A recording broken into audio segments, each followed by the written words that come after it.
Don't settle for fakes. My duel-taining is the real deal.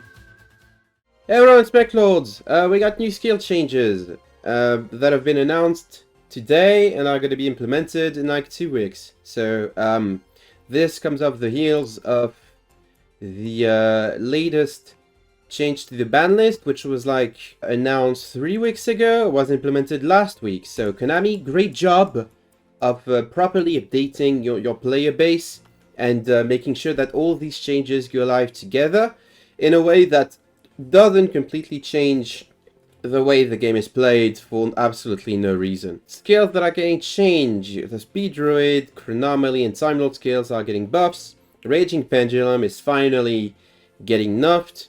If I sound a little bit pissed, it's because this is the second time actually that I'm recording this the video, because my webcam froze the first time for no fucking reason. And also my microphone might be a little bit loud, but I'm past caring about this. Clearwing, they completely unnerfed the skill compared to what they did before, which is like so frustrating.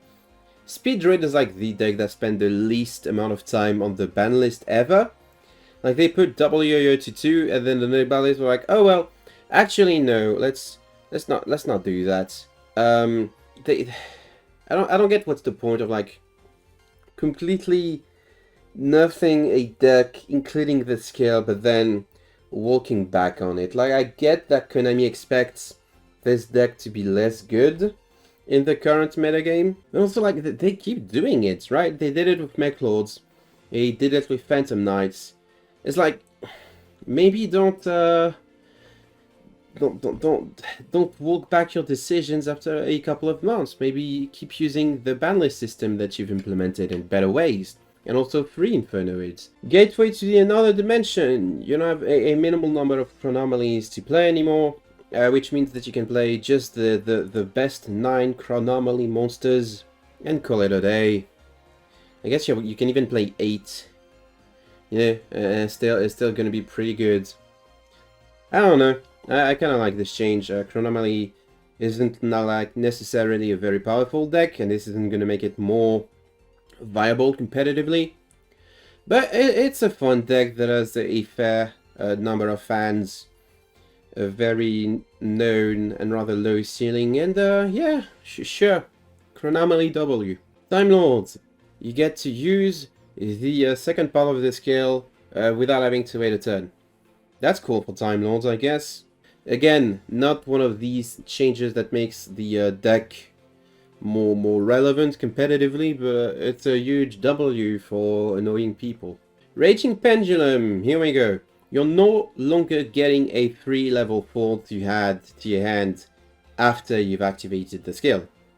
That's a huge change because it completely, well not completely, but it drastically reduces the ceiling of the deck. You're no longer to just churn out rank 4 or Synchro 7 material just by activating the skill. It's still a pretty strong skill, because it basically reads if you have scales set, put 2 monsters in your extra deck, one of which you're gonna get back because of Dragon. I think it's still pretty strong. I don't know if this is the end of Odd Eyes. I don't think like Odd Eyes' recent tournament performance is anything too concerning. I mean, it's tier 3 on the latest TPC ban list, but like it fails to convert compared to pretty much every other deck in existence. At least it has failed to since the recent ban list, but like I don't know, it's still a deck that exists.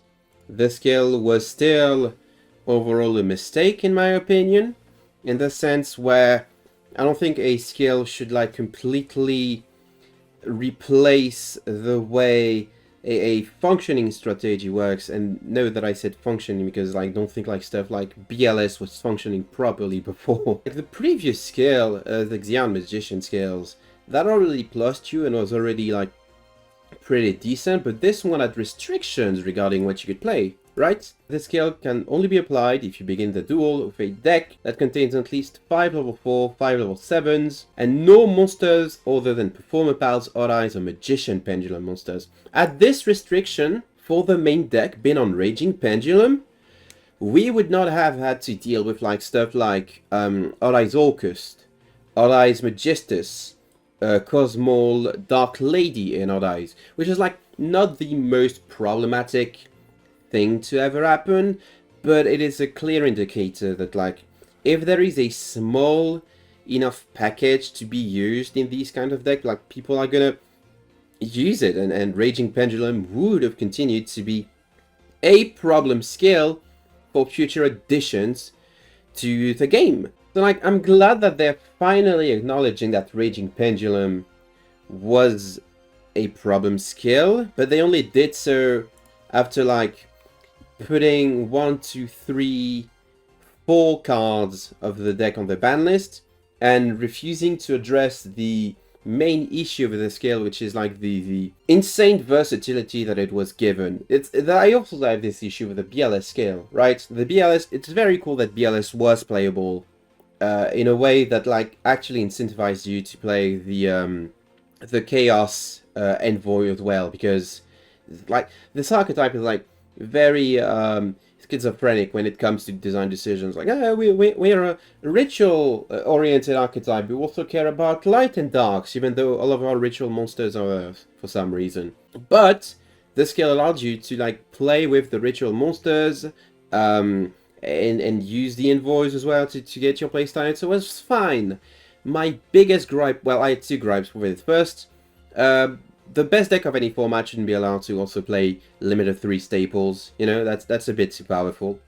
And second, the fact that there were no restrictions regarding the normal summons they could play meant that people very quickly figured out what was the best consistency engine to play in the deck, and it was Endymion. And Endymion getting hit instead of the skill getting an additional land that said you can't play monsters other than light and dark is like evidence that Konami can be full of shit sometimes. You know, it's very poor design decisions and the unwillingness to hit skills when they prove to be problematic. You know, that's what really gets to me. As much as a fan I am of stuff like, you know, the Gendora skill that finally, for the first time, people saw Gendora being summoned and actually doing something in all of Yu-Gi-Oh! History. Isn't that neat? It is. As much as I hated Xyz Galaxy, because it resulted in the same linear game plan, and I say linear, but like literally every game would go exactly the same against Galaxy. It's insane how little diversity the deck had. I think the proper way of like hitting it was not to remove Photon Lord, but to make it so to incentivize playing the Galaxy Toolbox engines instead of just Monster Reborn Turbo. You know, that's it for the ban list, and or the scale change list rather. That's rather short. You know, no changes to Eternal Bond because of course not. You know, that's a problem scale. That's what I'm gonna have to take a look at, but later. We just buffed it, so why should we change it, right? No changes to rockets, which it's a strong deck, but I don't think it deserves to get a hit in any way or shape. I think Konami is gonna hit it, you know, later, but not right now. That's gonna be it for this skill change list reaction video.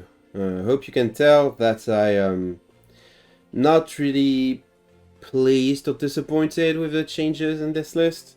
I think the current format's fine. Now that the very powerful deck that was BLS has been taken care of, and I don't know. I'd like to keep going in a rather earthy format with a lot of back and forth.